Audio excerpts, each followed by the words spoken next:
Welcome to the real life show, Living with a Chronic Illness. We are your hosts, Cassie and Chelsea. I'm Cassie, a single mom living with a chronic illness who is extremely passionate about living a full and happy life. And I'm Chelsea, a mindset coach that has a passion for helping people learn to put themselves first and be the best version of themselves each and every day. We came together to create Spoonies Unite, an uplifting community that offers resources, guidance, and support so you can live your best life while giving you the space to be yourself, be heard, and feel understood. We hope that by providing education from experts, we help Spoonies and their loved ones thrive. This show is not only for those who live with a chronic illness, but their friends, family, spouses, and just anyone else existing on the earth. Our goal is to normalizing having a chronic illness by sharing the real stories with real people and show the world how relatable those everyday struggles can be. There's a little something in here for everyone. And of course, thank you to our patrons for your continued support making this possible. If you love our show and want to get some extra goodies, go to patreon.com/TheRealSpooniesUnite. Enjoy the show. Hello, everyone. On today's episode, we are talking to Dr. Selvi Vasudevan. Dr. Selvi Vasudevan is a medical doctor who graduated from Rutgers Medical School. She then trained at Stony Brook University Hospital in pediatrics. More importantly, Dr. Selvi has had Crohn's disease herself for 24 years with remission for the last decade. Observing her patients, Dr. Selvi noted the important role of nutrition, addressing stress and the significant impact that it had on their health. She subsequently also studied nutrition at the Institute of Integrative Nutrition to further increase her knowledge in this important area and how to integrate this with her clinical knowledge.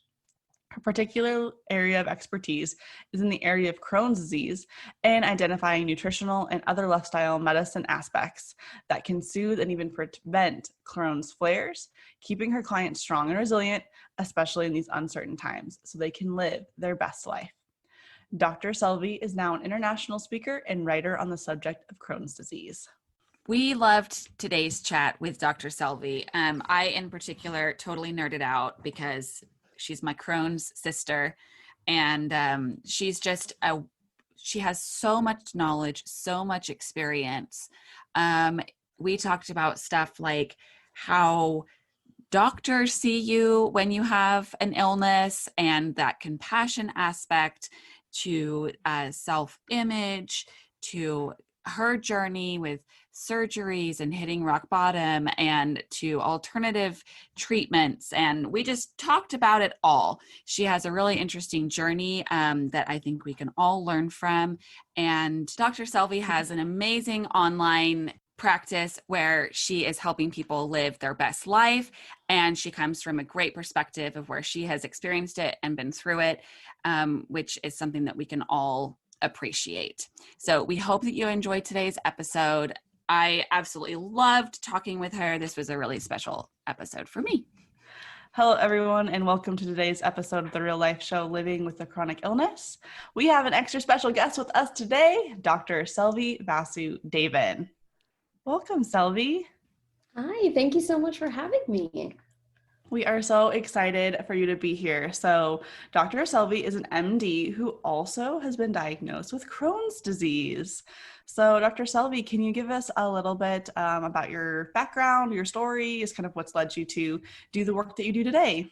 Absolutely. It's funny. It's been a long journey with Crohn's disease for sure. I've had this disease for now 24 years.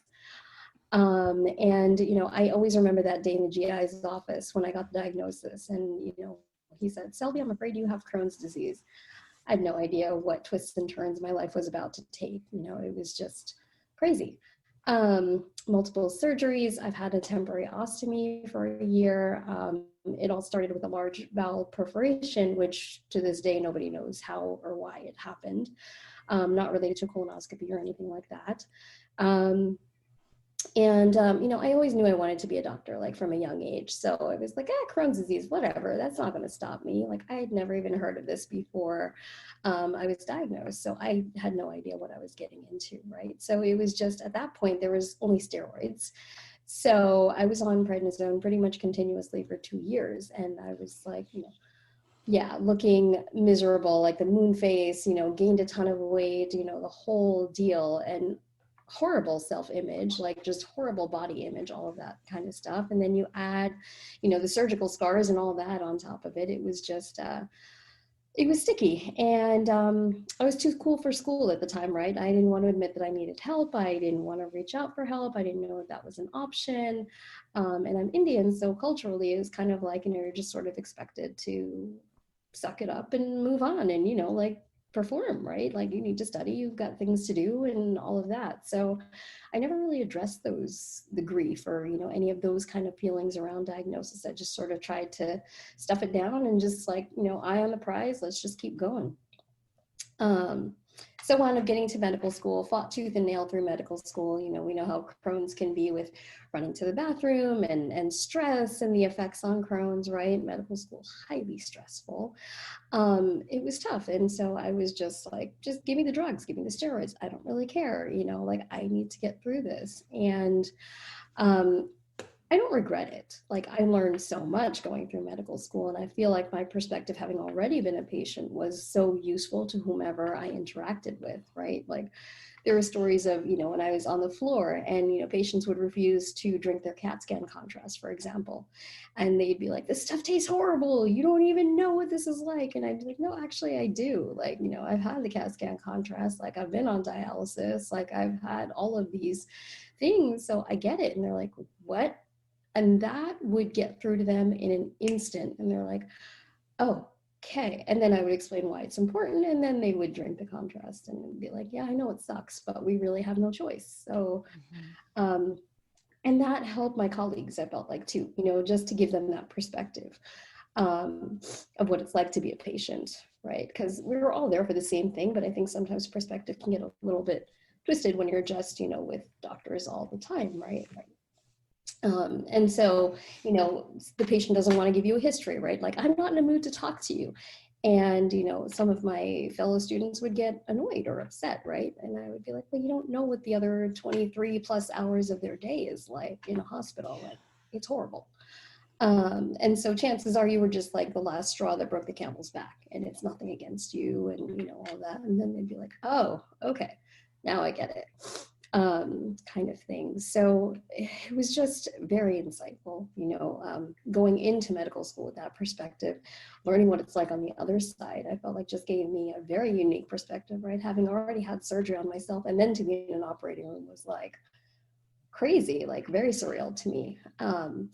So yeah, it just opened my eyes in a whole different way, and certainly helped me, like when I was further, you know, hospitalized, the doctors and the medical team could talk to me as a colleague, which helped. You know, there was a time when I was on the verge of being admitted to the ICU, and I was able to, this is not like, you know, very kosher, you know, what have you, but manage myself from my bedside. I don't think the nurses were too thrilled with that. Sure. Yeah. Doctors do make the worst patient, and I was certainly the poster child for that. But the knowledge certainly helped during subsequent hospitalizations. So anyways, long story short, I wound up having, you know, a few more surgeries. Finally, I hit rock bottom, and I was like, this is crazy. I need to actually take care of myself and not ignore myself anymore. And that was when I pulled back and said, you know, I need to figure this out. I need to figure out like what's going to work for my body, because I can't live like this anymore. This is not living. I'm just existing at this point, right? And I'm just like going through the motions, but I'm not in touch with anything that counts. And so then that was a long journey to just get myself back together, to figure out what was going to work for my body, to actually deal with all of that, the grief and the depression and all of those sorts of things that I was trying to ignore for years. Like now I didn't really have much of a choice. I had to deal with all of that, right?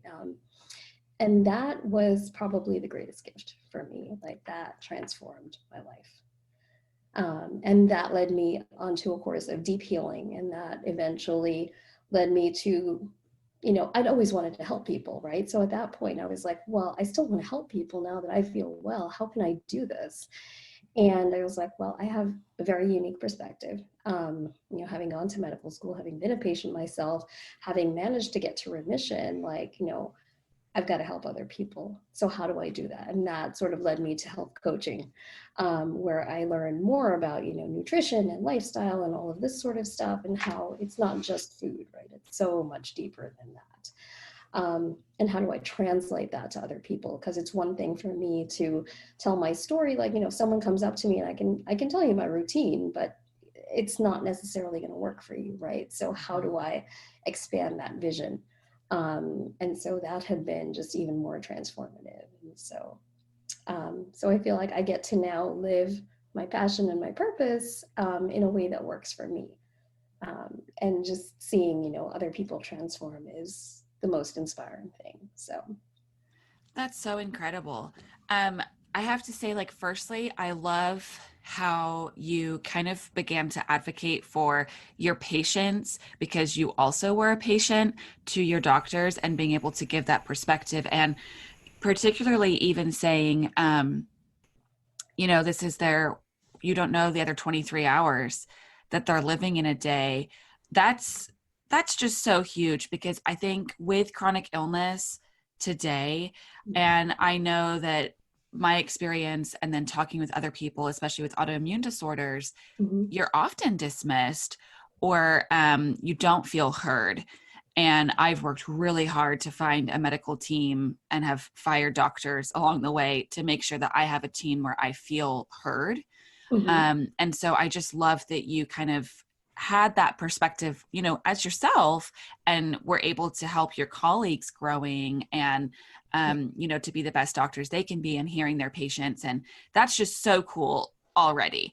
And so important, for our medical system. Yes, for sure. And I love that you have fired doctors, because, yes, we all go to medical school, but not everyone's going to gel with everyone. And it's key to find, who works with you, for you, all that sort of stuff. And that can be a process and painful. Absolutely. Yeah.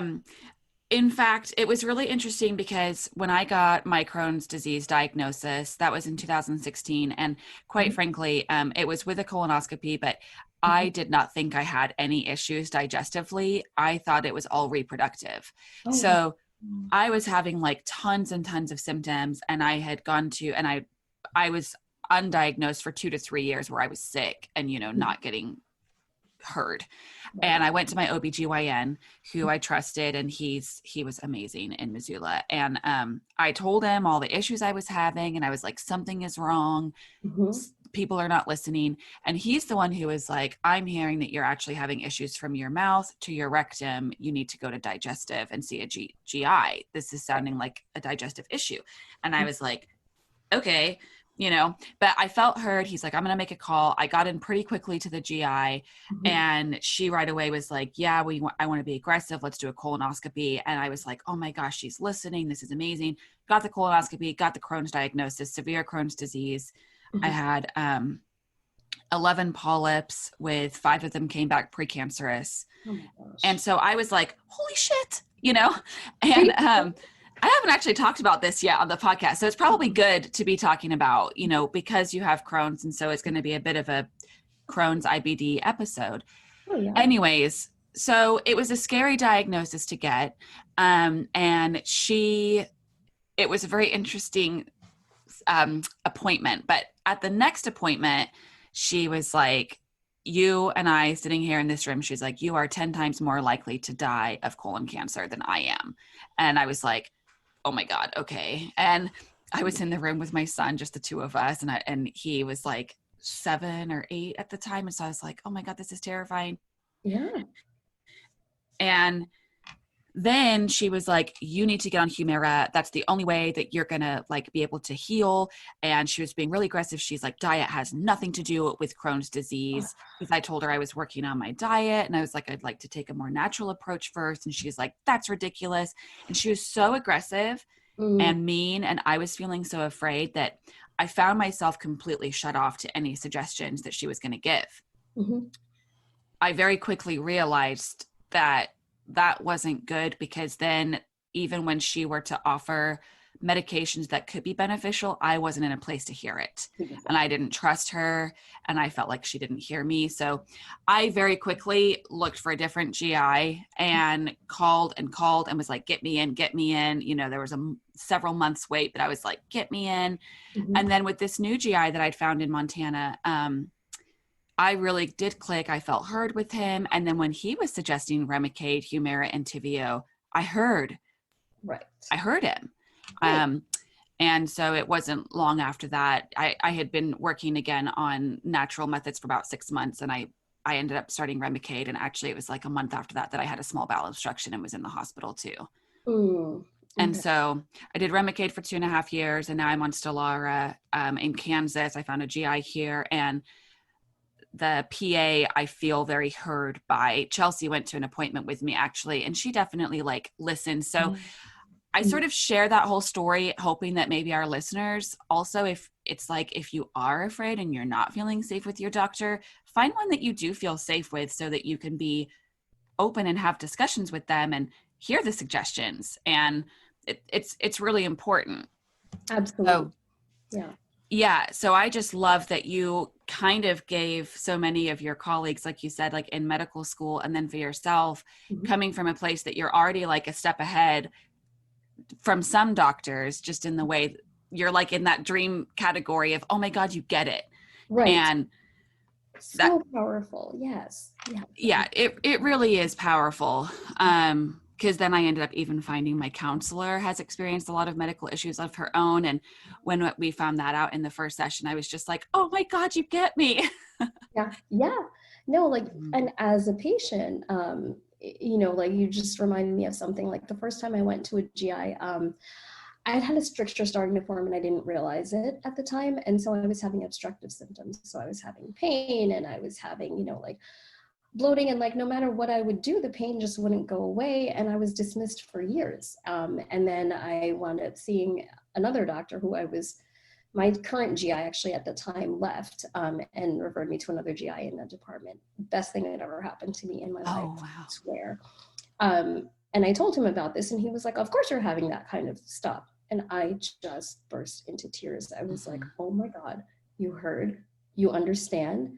I'm not crazy. Thank you. Yes. Like, yeah, it's key. It's really huge. I mean, even I had a test for gastroparesis. Now I can't remember what it's called, in radiology, just like 6 weeks ago or 2 months ago. And the radiologist guy, he's like, oh, I see on here, that you have Crohn's disease. And he's like, that's really tough to live with, And I was like, thank you for saying that, like right away, I was like, I really appreciate that you're not like, oh, Crohn's disease. And he acknowledged that it's difficult. And just that acknowledgement and validation is pretty huge. Yeah. And we've talked in other episodes with various people, and just Chelsea and I, about that. Like sometimes just the freedom you get from validation from others, but also yourself, like saying, it's okay that I feel this way. It's valid that, like I started out by saying, I'm on my period right now and my Crohn's hurts and I've got this hot water bottle and I'm like, oh, and I'm crampy, and just being like, no wonder I'm crampy and I feel like crap, and it's okay. And then you can kind of like let it go. Right. And then it's kind of not as big of a deal when you kind of let yourself off the hook, which is so key. Yeah, giving us a little bit of freedom and acceptance. And so it definitely sounds like you went through a lot with your Crohn's, like you said, multiple surgeries, multiple medications. I could totally ask like a million questions about that. But you did mention at one point that you didn't fully grieve with your diagnosis at first, especially not really knowing what it was, especially 20 years ago. Oh, yeah. So was there a point that you sort of accepted your diagnosis and had a bit of that grieving process of working through it, letting it go? Chelsea and I have had a lot of interactions with people that have a hard time of letting go of like who they were or grieving their diagnosis. And yet sometimes getting a diagnosis can be a huge relief. Right. It's a bit of an emotional roller coaster with it. So could you talk a little bit about how that process and that part of your journey? Of course. It's interesting, like, how we talk about often, like, you're not feeling well for years prior, right? So I was always, like, even from childhood, I remember having mouth ulcers, and I played the clarinet, so that was a lot of fun sometimes. I'm like thinking back to like, did I play more or did I have to take breaks more? Like it was ugly Oh sometimes. gosh. Yeah. And so it was just like, it was always a stomach virus or I had a sensitive stomach, right? So it was just always dismissed. And looking back, of course, hindsight's 2020, like I probably had it for several years before I was diagnosed. So there was certainly that. And I remember even when the workup started, I was having diarrhea that just wouldn't stop eventually, right? Even with Imodium. And then they ran my blood work and they found that my sed rate was high. And they said, okay, something else is probably going on. And for whatever reason, they decided to do an upper GI swallow. And so I'm like, they're not going to find anything, please. Like nobody's found anything. And then they do. And so there was relief and then there was fear also, right? At the same time, it's like, okay, well, what the heck does this mean now? Like, I remember praying when I found out that something was off, when they found inflammation in my terminal ileum. And one of the possibilities on the GI's differential of possible diagnoses was cancer. And so I remember just crying and praying, please let this not be cancer. Please let this not be cancer. I clearly was not aware of Crohn's disease, or else I could have thrown that in the mix too. But Yeah. of course, in hindsight, it honestly is like, I can say with a full heart that it is one of the biggest gifts and one of the biggest teachers that I have ever had in my life. And so as far as accepting it, it took me years. Like I was just trying to ignore it for years. Like, let's just pretend this part of me doesn't exist. I can control it. I can make it behave, like all of these sorts of things. So as far as like truly grieving, accepting, and taking responsibility for it, that was like not until years later. I started seeing an acupuncturist in New York City who was also a very spiritual person, and she is one of the greatest gifts of my life. And she helped me to go there and, created that safe space for me to realize that it's okay. And that we need to accept this, right? Because I was like, I lost my sense of self. I lost whatever confidence that I had no confidence in my body, right? I had lost a lot of self-confidence. I lost purpose in my life. I lost my career because, and that was on some level a conscious decision, right? That I needed to take care of me. But from like the age of 5, always wanting to be a practicing doctor to like feeling like now because of this disease, I can't, which is not the 100% truth, but for a while it felt that way, right?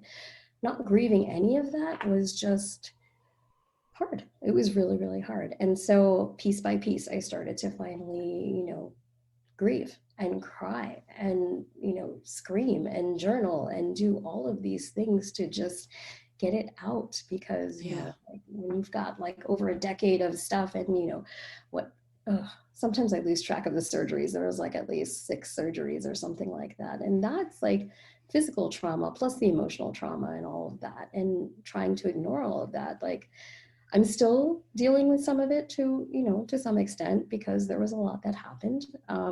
But I've come to a greater state of acceptance and just realizing that my body never gave up, right? Through all of that, like my body never gave up. It is still supporting me to this day. That's a miracle. Like that's an absolute miracle. That really is a miracle. And I love that you said that too, because I think so often I have watched other people with chronic illness being angry with their body. And I know that I've had moments like that, but I watched my mother she had a really difficult illness for 6 years before she passed. And she had a big disconnect with her body too. And like, she's like, this is not the body I'm supposed to have, and she was a doctor. She was an acupuncturist. Oh, wow. And she got her doctorate in Oxford University. And so she had an incredible mind. And so when it was working so perfectly and her body wasn't doing what she wanted, that disconnect was hard, and it was hard for me to watch. And so I've really tried to be grateful to my body every day that I am able to get up and walk around and be a mother. And so you're right. Like there's an element of saying like, thank you, body, for getting through everything that it has. That acknowledgement is big. And I'm definitely intrigued that you also kind of found acceptance with the help of acupuncture. Because that's been a little bit of something we've noticed, Chelsea, with a few people that we've talked to, right?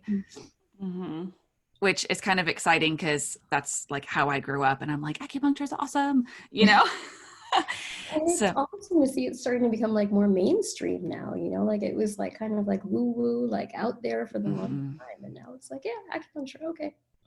Well, I think that's one thing Cassie and I have noticed just talking to everyone, and we're reading this book right now, The Lady's Handbook to Her Mysterious Illness by Sarah Ramey, and it's very, very good. And it's amazing. it's really, really good. And the thing that I find the most interesting about it is there's so much science in it. There's lots of research in it. And she talks about like the medical healthcare system, but then she also talks about like the more holistic, natural, like kind of woo-woo side that I think so many individuals with chronic illnesses get kind of pulled into, because medicine is not necessarily giving them all the answers. And so they're like, all right, well, this isn't working, I'm gonna go try this. Like, because I mean, if you don't feel good, you're gonna do whatever you can to help yourself feel better. And so I think it's interesting that it's not really like, oh, it's medicine is right, or oh, it's the natural woo-woo universal stuff. It's kind of a combination of both. And so as someone who's kind of delved a little bit in both sides, I mean, you're a doctor yourself, and you've also done some of these more holistic, natural treatments as well. Where do you think they kind of like, how do you think they work together? Oh my gosh. So yeah, and I'm so glad that like you hit the nail on the head with that. I think it's a combination. I think you need both. I don't think it's either or. Like I think they both have their own place. And they can complement each other beautifully, actually. And I've seen that in action myself, right? So there was a time, I think close to when I hit rock bottom, I was on weight overdose of medication because my Crohn's was just not responding. And I was like, well, this is the only way. And I had blinders on. And it wasn't until I said, you know what, there's more stuff that I can do. As far as diet goes, as far as lifestyle goes, as far as managing stress goes, and like, hey, maybe acupuncture, like, maybe some of these other things can help a bit. And then surely and slowly, like as my body started to heal on a deeper level and I started to trust my body more, like the medication started coming down, and it just like happened, and it's beautiful. And sometimes your GIs might not understand it. Like I love my current GI, who's different than the other one who validated me in the first place. He unfortunately passed away, God rest his soul. But I love her to death. But there's certain things that she just doesn't understand, and it's fine. Like she doesn't interfere with it, which is great. She listens to me. We have a mutual respect for each other. But it's like just knowing that each has its place, and it doesn't mean that just because you're on the traditional GI medications that you're a failure. Like there are people who feel that, and that breaks my heart because it doesn't mean that at all. And just because you're going a little bit outside of the box doesn't mean that you're crazy, right? It just means that, you need a little bit more. And the body is so beautiful and it's so unique, right? And no two bodies are the same. So one person might, respond to acupuncture, one person might respond to Reiki, like one person might respond to meditation. And it's all good. Like, it can all help to balance your body and get it to a more optimized healing state, right? And that's kind of what we're looking for. And so whatever works for you, like go for it, right? If that means that you can lower your medications, or you have a better, or even you have a better quality of life, like, and a better sense of self, like that's awesome. So yeah. That's because that's exactly it. You're looking for the best quality of life that you can have. When I read about Crohn's upon getting my diagnosis, and it said like people with Crohn's disease experience a significantly lower quality of life than others. And I was like, okay, well, I'm going to fight that. That's right. I was like, nah, not me. And I mean, that's definitely part of like what Chelsea and I were trying to do is like, you can live a really full and happy life with a chronic illness. Exactly. And I've definitely experienced moments for sure where quality of life is lower. But I think one of the things, stress like needs to be, I mean, it is talked about, but I know that I definitely was like, okay, I'm on the medications, I'm doing the diet, I'm getting the sleep, and all this, I'm going to counseling, and everything. And I still, my stress, okay, because I'm very like strong-minded and strong-willed. Mm-hmm. And so in my mind, I would be like, this is not going to stress me out and I'm fine. And then I'd be like, so it's not stressing me out. Because I'd be like, no. But I was beginning to realize, and Chelsea's laughing at me. I'm laughing because it's true for Cassie and it's also true for me. Right? Yeah, you're just like, no. And so in my mind, I was like, well, if I tell myself, and my willpower can be like, this is not going to stress me out, it's not going to. But I know that I would have conversations with my mother-in-law and be talking about something like venting about an issue. And she'd be like, do you think that this could have anything to do with, how you've been feeling lately? And I'd be like, no, because I'm not feeling stressed, da da da da da. And so I kind of fought that. I'm realizing now that I fought that for the last few years. And in just the last couple of months, probably like 3 to 6 months, Mhm. I think I'm really realizing that I wasn't dealing with my stress on the core, deep, and even physical level just because I was like stubborn and strong-willed about it. So now that I have been finding different ways to fully process some things that have gone on in life Mhm. and current things going on, acceptance, etc., working with my counselor, a lot of conversations with Chelsea and various books that we have read and podcasts we've listened to and new relationships that I've built have helped me realize that that's something I wasn't dealing with, and now I'm dealing with it more. And in the last 6 weeks or so, my symptoms have been improving. So I'm really like wrapping my head around, okay, stress is an issue. So I had seen that that's definitely something that you discuss and it needs to be talked about. And I don't know, I share all of my experience with that so our listeners can know that I'm coming from a place where I was like, I'm dealing with it, but I wasn't. So what talk about stress with chronic illness with us, Selvi? Yeah, I mean, it's like you said, it's so pervasive, it's ubiquitous, it's part of life. And I was honestly like you for years, right? I was like, I'm not stressed, no, I'm fine, like, and I was only fooling myself, right? So trying to ignore it didn't work. It was only making me sicker. And of course, it took me a long time to realize that. And so, there is that mind-gut connection, right? Which is so powerful. So when you're stressed in your head or in your body, right, it's going to affect your gut. It's going to affect how your gut functions. And your gut function is not just related to IBD. Like, that governs everything. The microbiome, which is the composition of the bacteria, viruses, the fungi, all those little buggers in your gut, that affects everything from hormones to sleep to mood to, your overall gut function to all of it. Like, it's so powerful that our thoughts have that much to contribute and vice versa, right? So you can attack it on two fronts. We can deal with our thoughts and we can deal with what we're putting into our body. So sometimes it's like you said, right? Like, I'm doing all the right things, I'm checking off all the right boxes, but like, why am I not getting better? And then it can be that the mind is so powerful that, when we get into that block of like, I'm fine, like, for me, sometimes it's subtle. Like, I notice all of a sudden I'll start getting busy when I'm trying to avoid an emotion. And then I'm like, why am I like creating work for myself? And now I've learned, as I've become more aware of things, to just take a pause and like sit down, close my eyes, whatever, and just be like, all right, what's going on? And sometimes it won't hit me even that day. Sometimes it'll be the next day, but I'll know that something's off.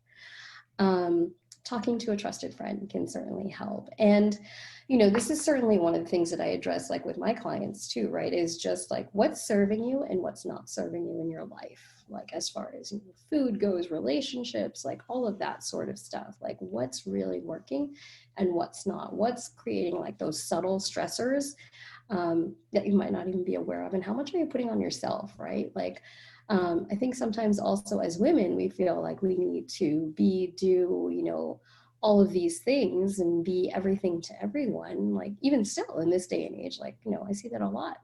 And it's not practical. Like, it's just not practical for any human being, and let alone when you have a chronic illness on top of that.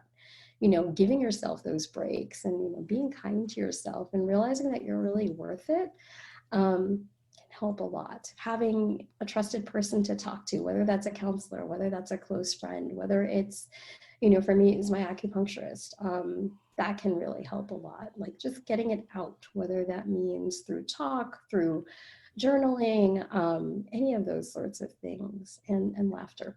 I love to laugh. You know, I have the same birthday as Lucille Ball, if you guys are old Oh, enough. fun. Yeah. That's so fun. Wait, hold on. Is your birthday August 6th? Yes, ma'am. Me too. No way. Yes. Wait, when you said that, I was like, wait a second. I literally read that in like a birthday book just the other day. Okay. Birthday sister. Yeah, for sure. And Crohn's sister too. That's amazing. That's right. I know. That's amazing. Yeah. And Lucille Ball is like so funny. That's so cool. Yeah. Okay. Leo's up in the house over here. Cool. I'm such a nerd. That makes it looks. Yeah. Laughter is so important though. I mean, you're right. Like laughing every day is such good medicine, and smiling and endorphins and happiness. Yeah. Laughter is one of my favorite things to do. I'm just like sometimes like giving yourself a break, right? Like, you know, like, oh, I need to check off all these boxes, like get everything done on my to-do list. Like maybe it's okay if the laundry is not folded today. Like, okay, whatever, like, no, it's all right. And I was a big perfectionist, you know, from back in the day. So that was a big one for me too. It's like, it's okay. Like, you know, the police are not going to come after me. I'm not going to be arrested. Like, it's okay. So yeah. Yeah, that's so important. Yeah. I mean, giving yourself a break is so huge. Yeah. And so, Chelsea, I feel like I'm doing all the talking. I'm sorry. I'm just so like, it's okay. I kind of figured this was going to happen because you guys have so much in common. So it's okay. We really do though. Especially birthdays. Like what? I know. That just blew my mind. I know. That's so fun. I'm so glad that I read this. It was this book and it's like, I'm looking at it. It's The Secret Language of Birthdays. It's on my like bookshelf. Nice. And I pulled it out and was like talking on the phone with my boyfriend that day. And I was like, let's read about your birthday and read about mine. And I literally had read about Lucille Ball was one of our birthday sisters. So that's just so fun that happened. I know. Yeah. Okay. So you have been in remission for over a decade, which is like so incredible.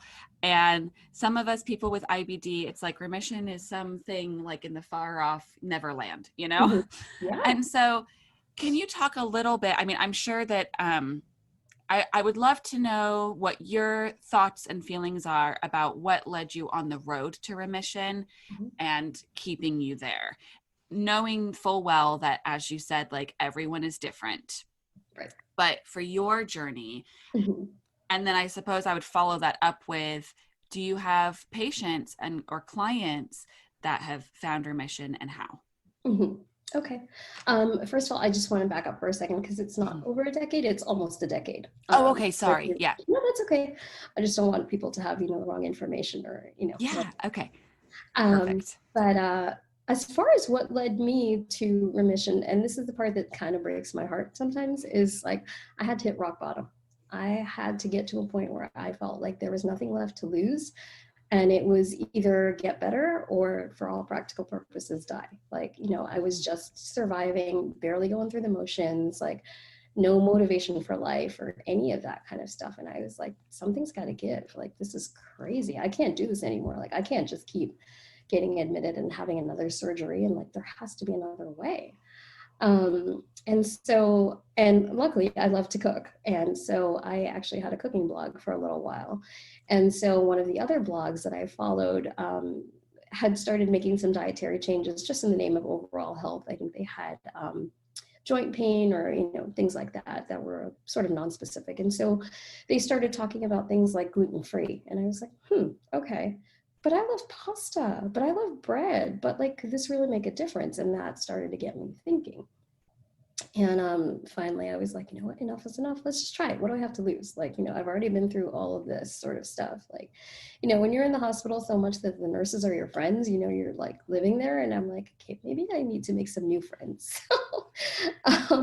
So I was like, all right, let's try this and see what happens. And I started to feel a little bit better. And I'm like, okay. But then I hit a plateau. And then, so anyway, I started to lead to more dietary changes, right? So I'm like, well, maybe if I try this. And then, you know, as I started to get a little bit more into, you know, acupuncture and the alternative side of things, that led more perspective to other things that I could do to help myself as far as diet went. Slowly, you know, over time, also my mindset started to shift a bit too. And I started to feel a little bit stronger, like, hey, maybe I can finally start walking a little bit, you know, getting outside. And it took a very long time to gain confidence in my body, for sure. That was a longer road, but slowly, you know, as I started to feel physically better, at least I felt like I could do a little bit more, and that gave me a little bit more purpose. And so that started to lead to more changes. And then eventually I was like, you know what, I actually want to start living. Like, you know, I want to start like doing more.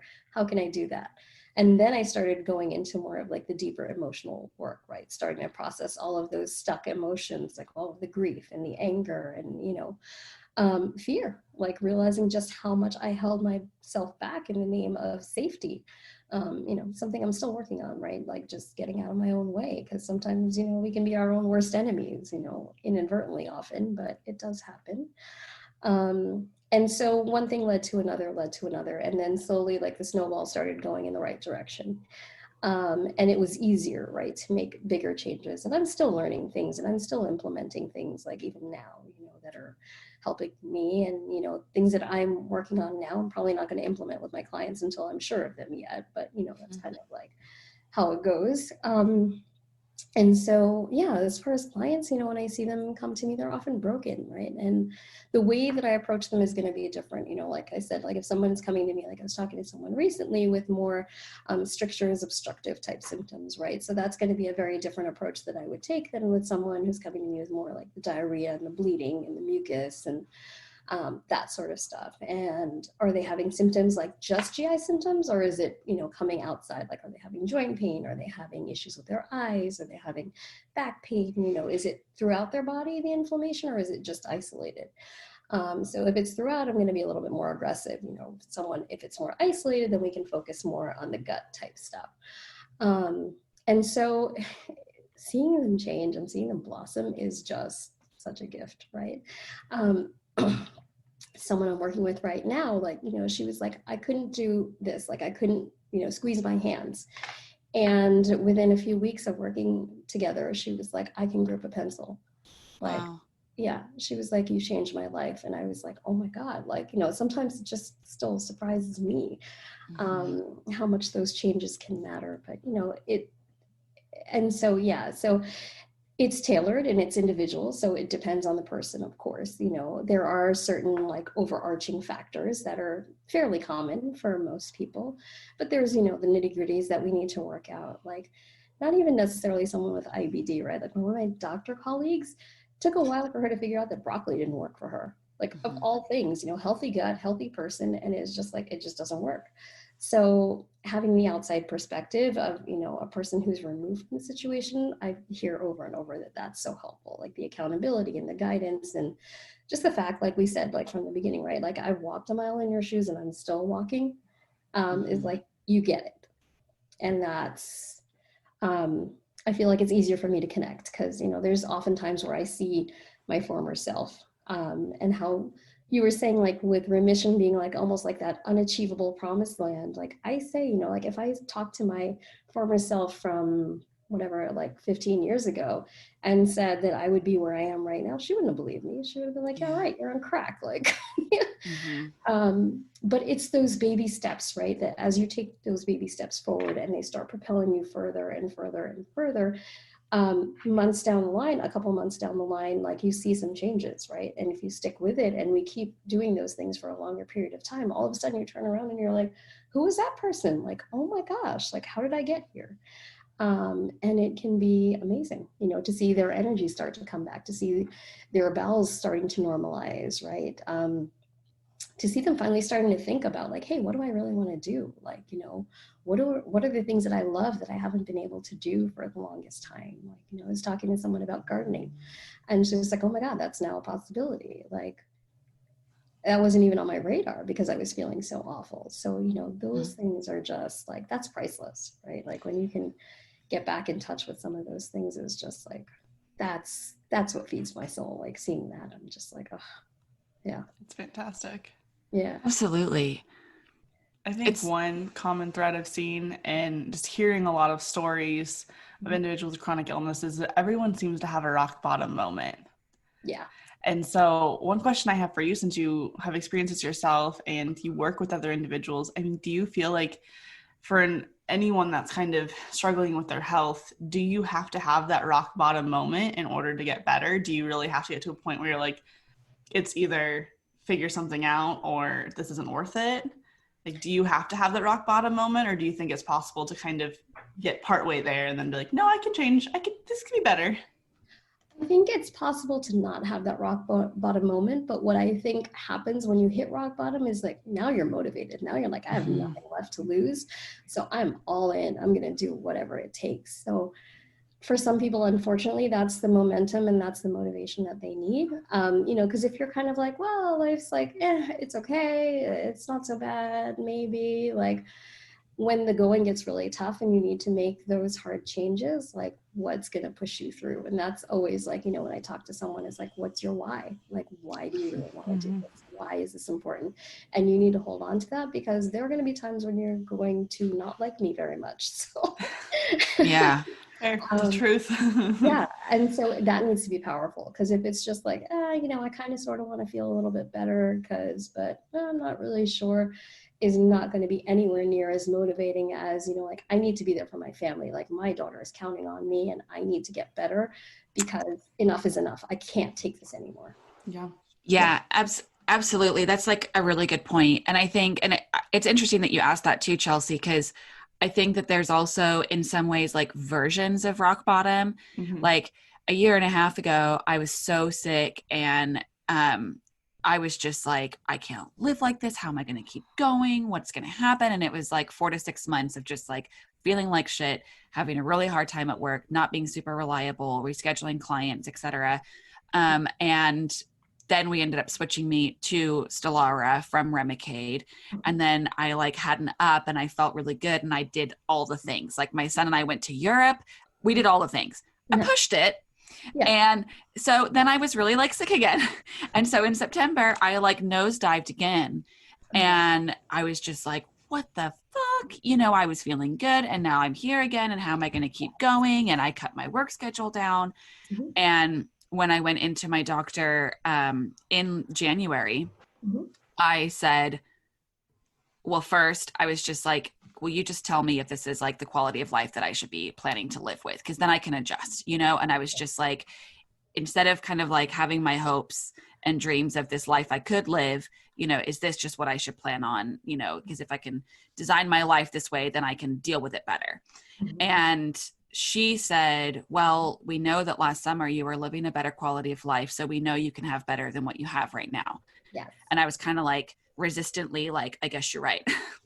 And then we did a colonoscopy and endoscopy. We did some other tests, seeing my Stelara levels, et cetera. And then it was at my follow-up appointment that I feel like I, in a way, hit another rock bottom, where I went in there and I said, I am a single mom of an 11-year-old. I'm living with my stepdad who's 90, being the caregiver. I am trying to work. I have all this going on. I was like, I need to be better than what I am. And I was just like, I cannot keep living with this kind of health. I have people relying on me. I need to be better. And it was almost like that other layer of grit and motivation again that I hadn't had for a year or so. And I went ahead and cut my work schedule in half and made the adjustments. And this coronavirus stuff happened at an interesting time, because now I'm like resting and I have been feeling better.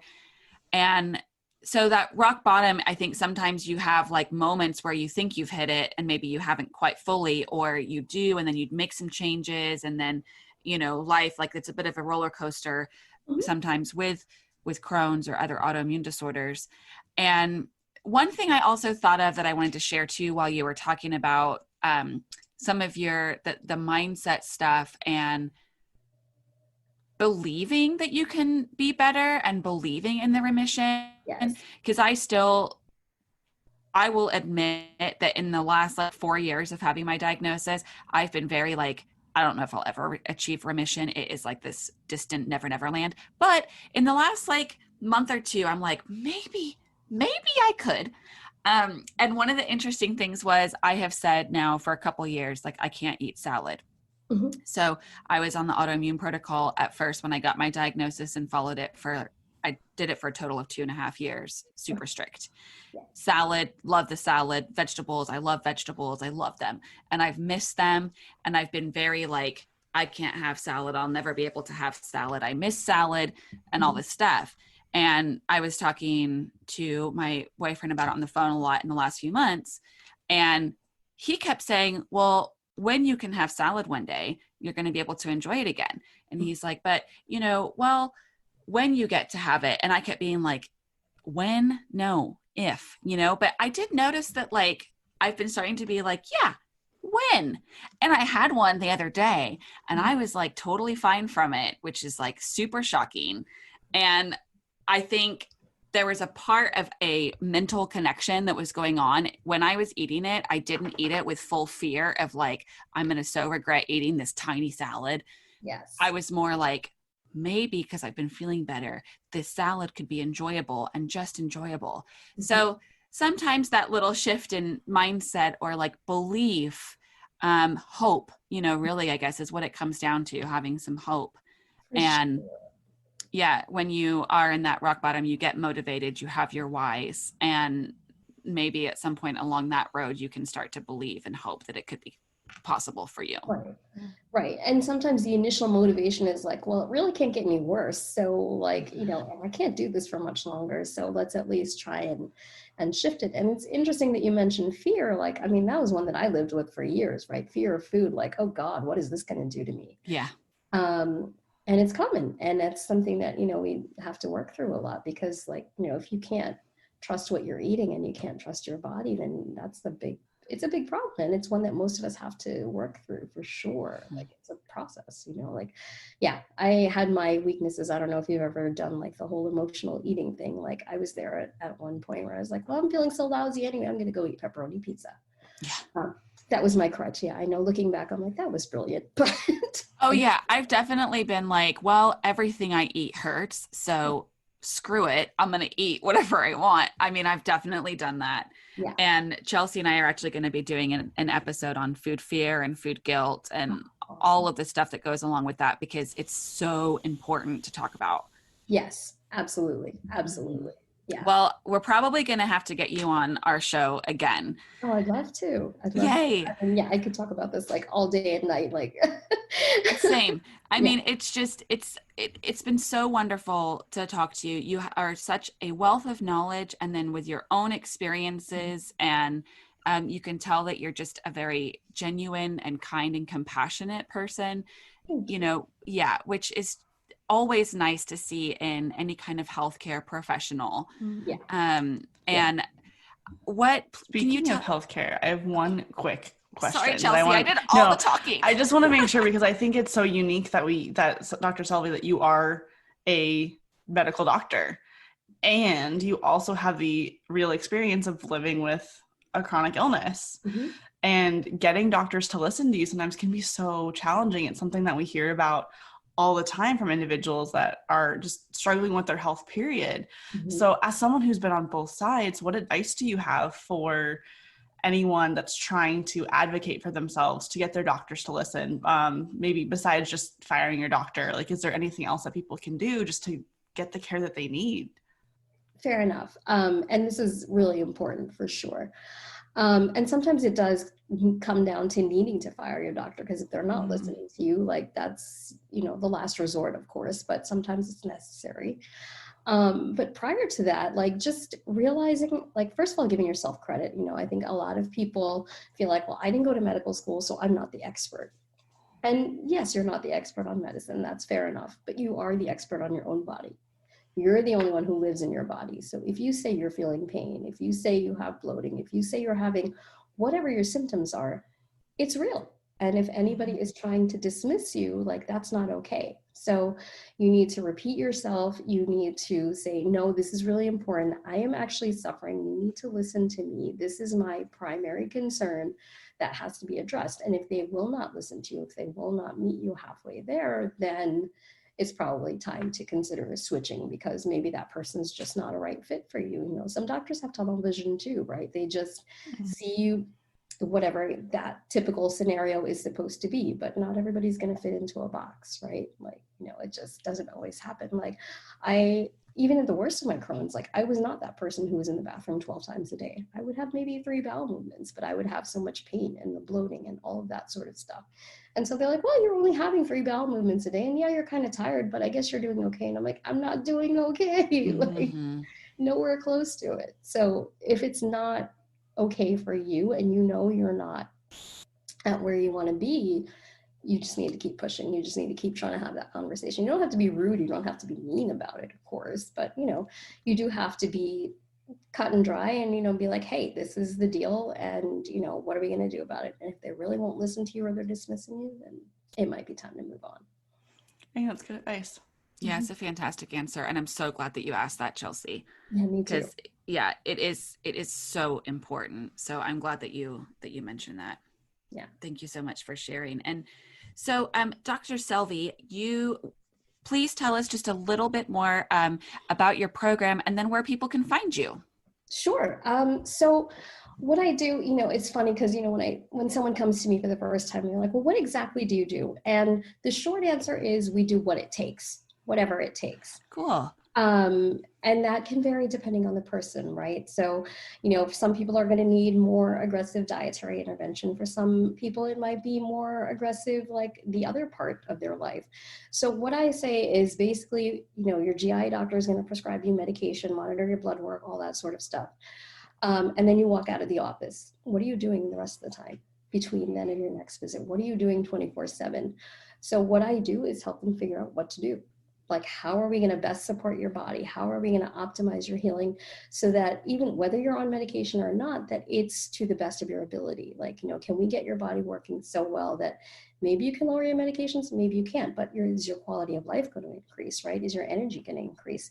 Are your bowels going to normalize? What is it going to take to get there? And we can attack it on several different fronts, and we can just get to a much better place. You know, I've seen people's energy start increasing. I've seen their bowels start normalizing. I've seen like just random things happening, right? And they're just like, oh, I just feel better. And all of a sudden, now your life just looks better to you, right? And that's what it's all about. Like, you know, when you get to that place where you can live life and you can feel confident in your body and you can trust your body, all of a sudden everything starts to shift in your world. And that's powerful. So that's the short answer. You know, I have I have steps that I go through, that I walk people through. So I work really closely with them. I take them by the hand. They have almost 24/7 support. And, you know, it's great. You know, they can ask me pretty much whatever they want. Nothing's really off limits. And you know, we work closely and we do what it takes. You know, my thing is virtual. So we connect via Zoom often. And I'm like, well, if the internet's not working, let's pick up the phone. If the phone doesn't work, do I need to get a flight to you? You know, do I need to drive to you? Like, you know, I'll do what it takes. And because I've lived it and I know how much this can suck. And I know it doesn't have to be that way. You know, whether you're able to jet set around the world and, you know, do all of those things or not, chances are you can have more than what you have right now in terms of your quality of life, in terms of how you feel about yourself, in terms of whatever it is that's holding you back, right? In terms of fear of food, right? And so just for you to realize that it doesn't have to be that way. There's a lot that you can do. And people often come to me, with in one of two places. Either they're so overwhelmed because there's so much information on the internet and they're like, I don't even know where to start. Like, I've heard about the AIP diet and paleo diet and the ABC diet and the XYZ, and like, what do I do? So I'm not going to do anything at all. Or it's like, you know, they are afraid. Like, you know, what am I supposed to try? Or they feel like they've tried everything, but oftentimes they haven't really given things like a fair chance. So that's where, you know, I think having taken a step back, like I've been in your shoes, I know how it feels, but at the same time, I'm not in your body, I'm not in your head. So I can kind of reflect back to you what you need to see. And that can help them to be like, oh, okay, maybe my body does have a chance. Like maybe, you know, there's a place to go. And so, yeah. Well, that's such important work and it sounds incredible. And so where can people find you if they would like to work with you? Absolutely. So the easiest thing to do is to go to my website. It's www.drselvi.com. That's www.drselvi.com. And if you scroll down, there's a button where you can book a time to talk with me. And so anyone who mentions that they heard about me from the podcast will get a free consultation. I'm happy to donate my time. Yes, of course. Thank you. That's so wonderful. Yeah. And so, I'll talk to you and see where you're at and where you want to be and how we can best get there and what your next best steps are. And I'm happy to do that. Gosh, that's amazing. Fantastic. And we'll be sure to put that in the show notes so that people can go straight to the link. And thank you so much for offering that to our listeners. That's so cool. Of course. My absolute pleasure. Yay. Well, thank you so much for just taking time to talk to us. It's been wonderful. It's been an absolute pleasure. Thank you guys for doing what you do and for having me on. You're lovely. Thank you. Thanks. So are you. It's just flown by. Yeah, I know, it hasn't it? It really flew by. This was such a great conversation, and it was so nice to connect on a personal level too. Mm-hmm. And yeah, we're going to have to get you back on the show. So we'll definitely be staying in touch. Absolutely. And yay. Well, thank you, Dr. Selvi, so much for being here with us. And yeah, we'll talk to you soon. All right. Sounds great. Thank you so much, ladies. We hope you enjoyed today's episode. Please write us a review to help us reach more people like you. If you'd like to connect with Cassie and I, you can find us on Instagram at The Real Spoonies Unite. You can also join our private Facebook community, Spoonies Unite, or you can visit our website, therealspooniesunite.com, for all sorts of resources and to stay up to date with our current projects. And don't worry, you can find all of these links in the show notes below. Thank you to our wonderful Spoonie patrons for all your support, and you can become one too. That's right. All you have to do is go on over to patreon.com/therealspooniesunite, and you can get all sorts of extra goodies like videos of our episodes and more. Any support is greatly appreciated. It helps enable us to create more content for all of you, as well as make this podcast sound better and better. Thanks for listening. We can't wait to be back in your ears soon.